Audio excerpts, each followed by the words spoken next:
থাকবে এখানে। আর এখানে থাকে সাধারণত একটা রিসোর্ট বা একটা ভিআইপি এগুলি থেকে ফ্ল্যাগ স্ট্যান্ডের জায়গা রাখতে হয়, ডিসপ্লে ডিজিটাল ডিসপ্লে বোর্ড জায়গা থাকতে হয়, এখানে কিছু দাঁড়ায় বালিশ শিরার একটা সুন্দর ছবি তুলতে হয়। এখান থেকে যখন ঢুকবে পুরোটা রিসোর্টকে দেখবে। এগুলির কারণে আমি নিচে দিয়ে ট্রান্সপারেন্সি করে দিয়েছি। আচ্ছা, এখন আর কোনো প্রশ্ন থাকলে একটু লিখে রাখেন, আমাকে পরে করলে হবে। এখন আসি আমরা ট্রি হাউস। মনে করেন আমার যে ওই যে গাছের জায়গা, আমি ট্রি হাউসের কথা বলছি, আমি ওরকম কিছু বানাবো না, আমি ট্রি হাউস বানাবো যেটা আমরা একবার আগেই আমরা করেছিলাম। এখানে একটা ইকো পন্ড করবো, হ্যাঁ করতে পারি, এটা বিভিন্ন জিনিস লাইক দ্যাট। এটা মানে এগুলি ডিপেন্ড করে, সবাই মিলে চিন্তা করে সবার ইনপুট। আমি চাই দেখা আমার ইনপুট দিতে হবে তা না, সবাই সবার মতো ইনপুট দিয়ে ভালো কিছু করে দিয়ে যেতে চায়। এখন আসি পিছনের ডোম। এটা জাস্ট অভিজ্ঞতা শেয়ার এবং আপনাদেরকে আইডিয়া দেওয়ার জন্য যে পিছনে যে আমরা ডোমগুলি করতে চাচ্ছি, এই যে লাইক দ্যাট।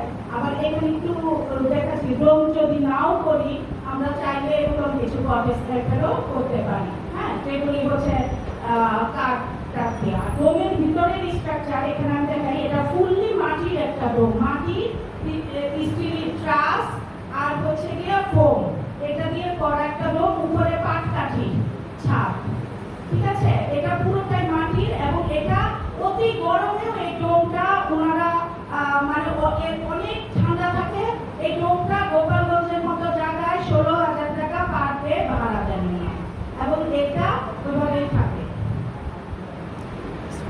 আচ্ছা, এই ডোমের দুইটা রকম চেহারা আছে। একটা হচ্ছে এরকম একটা, এই যে এই ডোম থেকে মনে করেন আপনাদের এটা ঝিরিটা, ডোম থেকে চাইলে এইভাবে ঝিরিতে চলে যেতে পারবে।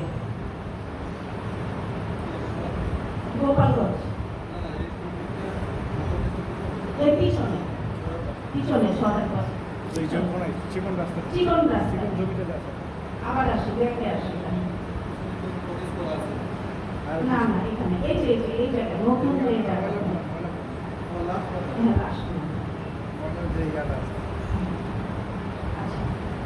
এটা জাস্ট আইডিয়া দেওয়া। এখন এইটা হচ্ছে ওই যে কটেজ ডোম কটেজ 2, এর আগে ডোমটা আমরা দেখেছি ওটা ছিল ডুপ্লেক্স ডোম, উপরের মধ্যে আরেকটা তালা ছিল। আর এটা হচ্ছে সিম্পল ডোম। আপনাদের মেনলি হবে এই ডোমটা যেটা ডুপ্লেক্স না, একটা ডোমের ভিতরে টয়লেট সব ফাংশন সব এরকম থাকবে বিষয়টা।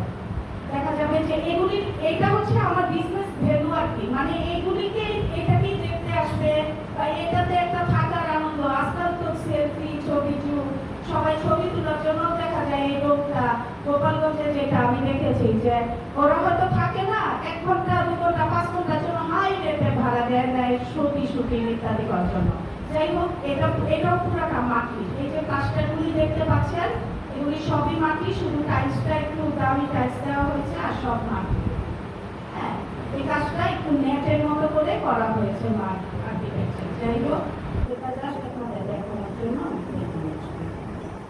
আচ্ছা, এখন আমার প্রেজেন্টেশন শেষের দিকে, এখন আবার আমি আমার মাস্টার প্ল্যানে চলে আসলাম। এই যে আপনার প্রশ্নটাকে করেছেন এই যে ডোমগুলি, এখন এটা একটা বড় করবেন, একটা ছোট, আর এই রাস্তা এই পিছনের দিকটা, মানে পিছনের দিকে আকর্ষণ এইটা, হ্যাঁ। আর ওয়াটার বডি আর ফলিং ওয়াটার যেটা, যে ঝর্ণাটা আপনার পড়বে এটা থাকবে এইখানে। ঝর্ণার আরটা থাকলো কোনো বেঞ্চ শো সব হলো, এই কটেজগুলি এক্সিস্টিং কটেজগুলি থেকে এটা এনজয় করলো, এখান থেকে এনজয় করলো, এই গেল। আর এখানে দেখেন আপনার এই যে নিচে এই যে আপনার রিসোর্টের রুমটা দেখা যাচ্ছে। এখন আসি আমি একেবারে চলে যাই।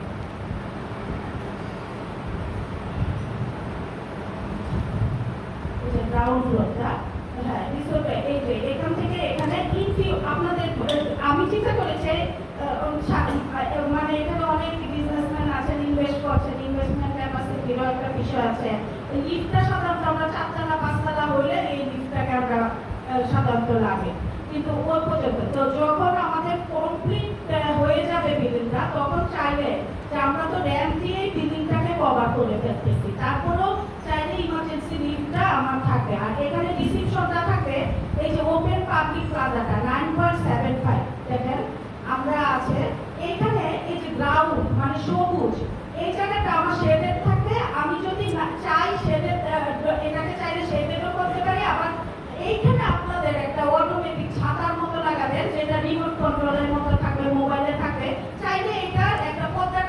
থাকবে, এটা ঘুরে ছাতার মতো ছাতাটা পর হয়ে যাবে, বৃষ্টি আর পড়বে না। আবার আপনি চাচ্ছেন বৃষ্টি এনজয় করাবেন, বৃষ্টি পড়বে।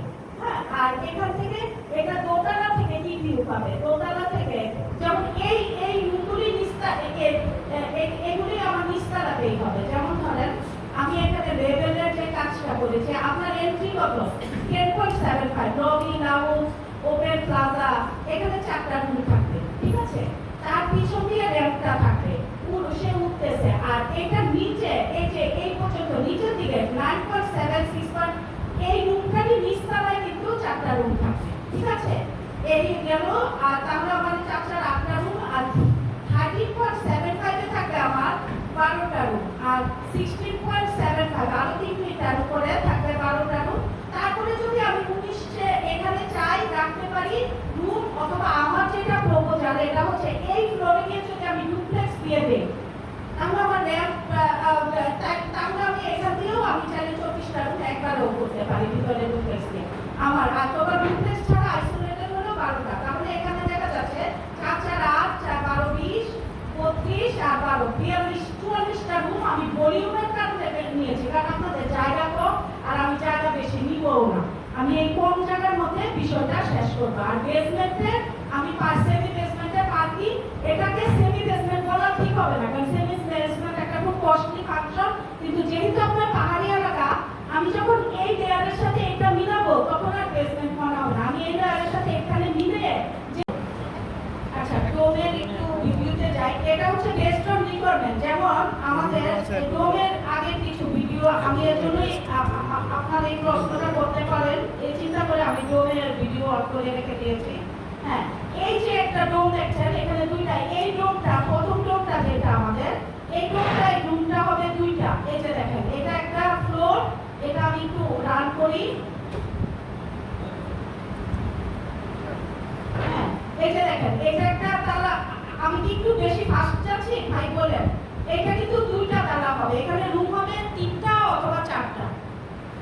এই যে এটা টয়লেট, এটার উপরে তালা একটা রুম আছে ওই পোরশনে, এটা হচ্ছে গ্র্যান্ড রুমটা। হ্যাঁ,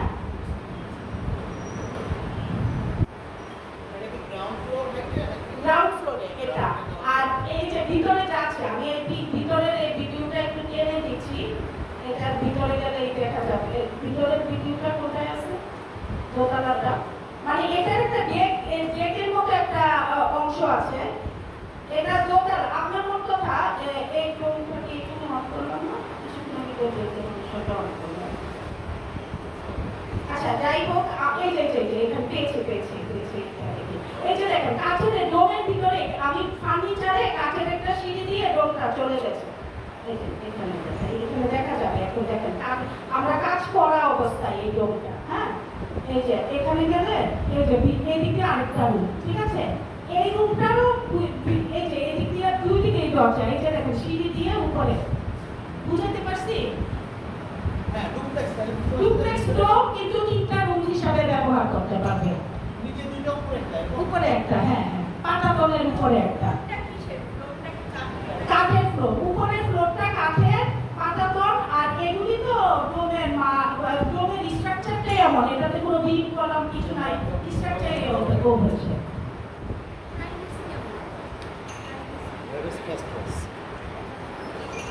আর এটা হচ্ছে এটা নাইটের ভিউ। আপনি নিজেকে বুঝাতে পারবেন আমরা নিজেরা করেছি। আচ্ছা এইটাতে যেটা আছে এই রুমটা হচ্ছে একটা, চাইলে এটাকে দুইটা করা যায় পুরোটা মিলায়। আমার ক্লায়েন্টের রিকোয়ারমেন্ট ছিল সে উপর থেকে অনেক বড় একটা জায়গায় সে ঘুমাবে, যার জন্য আমি ওই রিকোয়ারমেন্টটা ফুলফিল করেছি। হ্যাঁ, এই পুরোটা এরকম করা হয়েছে। তো এই ডোমটা কিভাবে শুরু করা হচ্ছে, এখন শুরু পর্যায়ে থেকে ডোমটা উপর থেকে বানানো হয়েছে। এখানে সবকিছু আমরা পরবর্তী কাজের জন্য এখানে দেখাই দিচ্ছি যে কিভাবে বানানো হচ্ছে ডোমটা। চাইলে আপনারাও বানাই ফেলতে পারবেন, এটা কোনো তেমন কোনো কঠিন কিছু না। যেগুলো লোকে আমি চাই বাংলাদেশে এই কাজগুলো, এই যে দেখেন মাটি, এই যে নেট আছে না জিআই তার, এই তারগুলি দিয়ে বানানো হচ্ছে, গ্রামের মহিলাদেরকে দিয়ে ডোমটা বানাই ফেলা হয়েছে। এই যে দেখেন মাটি, হাতের কাজের উপরে পাতিল যেমন বানায় না, এরকম ভাবে বানানো হয়েছে জিনিসটা। কিন্তু দরজাটা গ্র্যান্ড রাখা হয়েছে, দরজাটা কষ্টিকে জমে দেখা গেল যে অনেক বেশি একটা খরচ আমরা করেছি।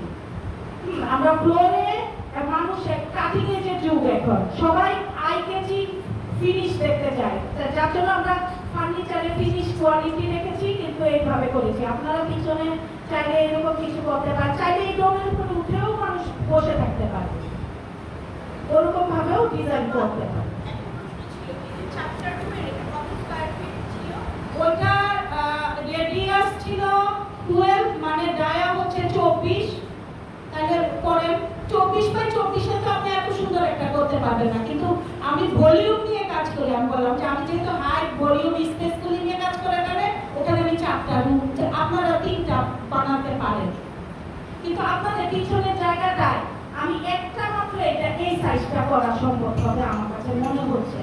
এই রুমের ক্ষেত্রে পিছনের জায়গাটায় এই যে একটা বড় করা যাবে, কারণ এই জায়গাটা বেশি, তো একটা বড় করতে পারবে, আর করতে পারবে না এখানে যদি চান।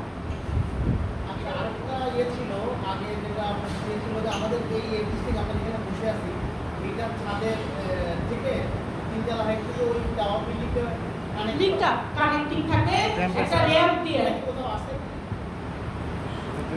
এটা কি ছবি দেখতে চান?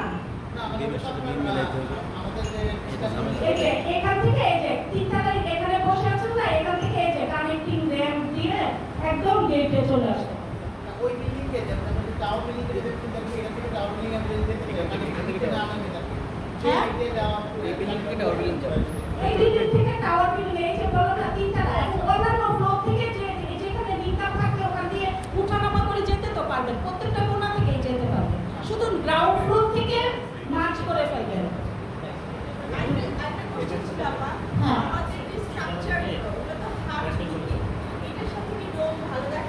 বুঝতাম না আপনাদের এইটাতে একটু পিচ প্রুফ না, এজন্যই তো আমি ওটার উপরে পাতা শেপটা নিয়ে এসে সুন্দর কিছু একটা বাঁশ দিয়ে করে দেব, মার্চ করে দিব যেন ইউনিক মনে হয়।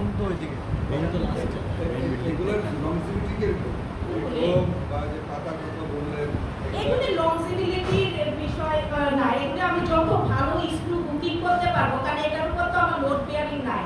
এটা পাতা, এটা যেহেতু একটু বাঁকা, এটার মধ্যে বাতাস আসলে এটা ডিপেন্ড করে এটা আপনারা কি ম্যাটেরিয়াল দিয়ে। আমি একটা আপনাদেরকে দিলাম যে একেবারে কস্ট ইফেক্টিভ, কারণ আমি হঠাৎ একটা স্ট্রাকচার দিলাম আপনাদের অনেক বাজেট না করে আপনাদের বাঁশ ছাড়ে যা বাঁশ দেখছি ওই বাঁশ দিয়ে বানাই ফেলবেন, কিন্তু বাঁশের স্ট্রাকচার লংজিবল, কারণ এটা বোরাক্স দিয়ে আমি ট্রিটমেন্টটা করে দিব, তারপর লবণ বোরার সাথে আগুনে পুড়ে আমি ট্রিটমেন্টটা বলে দিলে পরে ওটা আপনি 20 বছর 10 বছর মানে 15-20 বছর রাখবেন, আর কালার টালার করবেন, মেনটেন করলে তো সবই ভালো থাকে।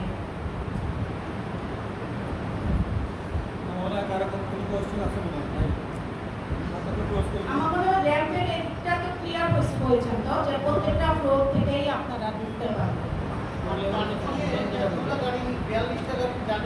হ্যাঁ, পার্কিং 42টা, হাউজের জন্য তো 42টা গাড়ি দিতেই